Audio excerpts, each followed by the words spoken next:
Inicialmente, o nosso cordial boa tarde a todos aqueles que aqui se reúnem por efeito desse interesse comum de frequentarmos essa sala virtual ligada ao Lar Espírita Fabiano de Cristo.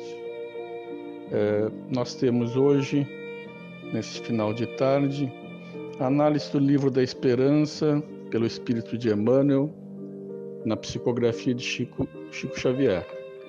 O item a ser lido é o capítulo 33, que fala da compaixão sempre. E faz uma referência inicial ao Evangelho de Lucas, capítulo 6, versículo 37, e depois ao capítulo 12, Romano, versículo 10. Eles dizem o seguinte: não julgueis e não sereis julgados. Não condeneis e não sereis condenados. Soltai e soltar-vos-ão. É a primeira frase. A segunda diz: não esqueçais, meus queridos filhos, que o amor aproxima de Deus a criatura e o ódio a distancia dele. Antes de adentrarmos a leitura do texto referente em continuação à nossa prece, percebemos desde já que tudo aquilo que toda a nossa ação corresponde a uma reação. Se julgarmos, seremos julgados. Se haveremos de condenar alguém com a nossa censura, pelo crivo da nossa consciência, nós seremos também condenados. E assim significa justamente essa questão que delimita o nosso texto, que não podemos esquecer que o amor nos aproxima do Criador e que o ódio, ao contrário disso, nos distancia dele. Então a lei é de amor, a lei é de perdão, de aceitação. Mas, voltando ao texto, nós temos assim: perante o companheiro que te parece malfeitor, silencia e ampara sempre. Assim como existem pessoas aparentemente sadias, carregando enfermidades que apenas no futuro se farão evidentes para uma intervenção necessária, há também criaturas supostamente normais, mas portadoras de estranhos desequilíbrios, aos quais se lhes debitam os gestos menos edificantes. Compadece-te, pois, e estende os braços para a obra do auxílio. Muitos daqueles que tombaram na indisciplina e na violência, acabando segregados nas casas de tratamento moral, guardam consigo os braseiros da angústia que lhe foram impostos em dolorosos processos obsessivos pelas mãos imponderáveis dos adversários desencarnados de outras existências. E quase todos os que esmoreceram no caminho das próprias obrigações, rendendo-se ao assalto da crueldade e do desespero, sustentaram por tempo enorme, na intimidade do próprio ser, a agoniada tensão da resistência às forças do mal, sucumbindo muitas vezes à míngua de compreensão e de amor. Para todos eles, os nossos irmãos caídos em delinquência, volvamos assim o pensamento e a ação tocados de simpatia, recordando que Jesus, que não cogita das nossas imperfeições para sustentar-nos, e certo de que também nós, pela extensão das nossas próprias fraquezas, não conseguimos, em verdade, saber em que obstáculos do caminho os nossos pés tropeçarão. É um texto profundo, contundente, que alcança tanto ao primeiro nível de compreensão, que é a ação do possível delinquente, daquele que se faz criminoso quando age contra as leis do homem, mas também contra as leis divinas, e que por fazer-se criminoso há então sobre ele todas as nossas censuras possíveis e imagináveis ou inimagináveis.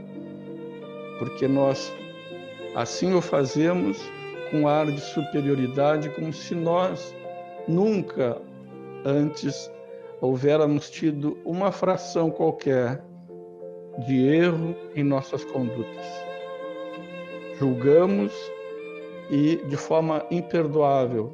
E é justamente isso que Jesus nos faz pensar nesse momento, quando nos convida a ter uma postura completamente adversa a essa, dizendo para que não julguemos, para que não sejamos também julgados ao nosso turno, em nosso momento, né?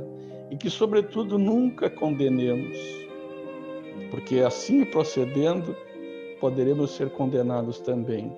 Então, é a aplicação máxima do perdão, do amor divino, da fraternidade, porque isso nos aproxima do Criador.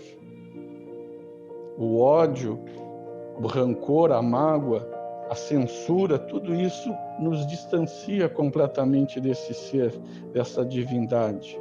E Deus não quer isso para conosco. Então, se um companheiro nosso se fizer porventura malfeitor, nosso silêncio é a melhor palavra. E o amparo deve ser dado incondicionalmente, porque convida aqui a termos compaixão sempre. A compaixão é aquela que sente a dor do outro, né? Com a dor do outro, compaixão, né? A condescendência. Aliás, em condescendência é preciso que nós aqui façamos uma breve pausa e uma análise. Compactuar com o erro não é o nosso dever. Não devemos julgar as dimensões daquilo, porque os poderes instituídos assim o devem fazê-lo, mas não a nós, enquanto indivíduos. O que se pede para nós é que estendamos a mão diante de um quadro de silêncio, digamos assim, para fazermos o serviço da obra do auxílio. Estender as mãos, os braços, na direção daquele que erra. Porque quantas vezes já erramos? E quantas ainda possivelmente iremos capitular? Então, de acordo com esse texto, nós ficamos assim sensibilizados com essa evidência que nos é mostrada, porquanto há 1000 criaturas, há milhões de criaturas sobre a face do globo, que aparentemente as enfermidades estão latentes e que só mais adiante, no futuro, é que elas irão se demonstrar exigindo uma intervenção. Como há criaturas que supostamente nós temos elas como normais e que são portadoras de desequilíbrio. E nós não podemos ficar com gestos menos edificantes, debitando a eles todo o erro, toda a censura possível. A lei do perdão é uma lei de reciprocidade, aliás, como tudo na vida. Nós somos... na verdade, temos essa lei de reciprocidade porque somos igualmente solidários uns com os outros, em todos os momentos. Quando os outros não podem completar a tarefa, nós precisamos dar a ajuda necessária para que a tarefa se complete, digamos assim. Cada um de nós vai dar o seu contributo, a sua cota de contribuição para erguermos um mundo melhor. E fazendo isso, nós nos tornamos também intimamente seres mais felizes e completos, mais integrados com a lei de amor, com a lei de justiça. Então, compaixão, quando? Sempre, a todo momento.